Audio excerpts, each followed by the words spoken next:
আমরা হতাশ নই, ভীষণ ধৈর্যশীল, শব্দ ছাড়া কান্নাও ধরে রাখতে জানি। তবে আমরা পরাজিত। এ সমাজ আমাদের নাম দিয়েছে মধ্যবিত্ত। আমাদের বয়স বাড়ার আগেই কাঁধে কোটি দায়িত্ব। ব্যক্ত করে আমাদের শখের কোনো বয়স নেই, মেনে চলতে হয় বাস্তবতা। তোমাদের এই মায়া মোহ ঐশ্বর্য আমাদের কাছে রূপকথা মাত্র। আমরা পরাজিত, সমাজে আমাদের নাম মধ্যবিত্ত। আমাদের স্বপ্ন দেখা বারণ নয়, বরং আমরা নিজেরাই স্বপ্ন দেখি না। বাবার অক্লান্ত পরিশ্রম আর মায়ের কষ্ট লুকানো হাসি স্বপ্নগুলোকে প্রতিনিয়তই দিচ্ছে ফাঁসি। তবু আমরা হাসতে জানি। হ্যাঁ, আমরা পরাজিত, এই সমাজ আমাদের নাম দিয়েছে মধ্যবিত্ত। আচ্ছা, আমরা এই দোষ কাকে দিব?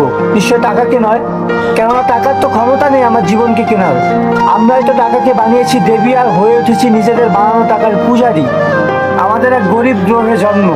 পৃথিবী সারাদিন খাই খাই করে আর ঘড়ির কাটা করে টাকা টাকা টাকা। এ কাগজে বানানো টাকা। আমরা পরাজিত। হ্যাঁ, আমরাই মধ্যবিত্ত।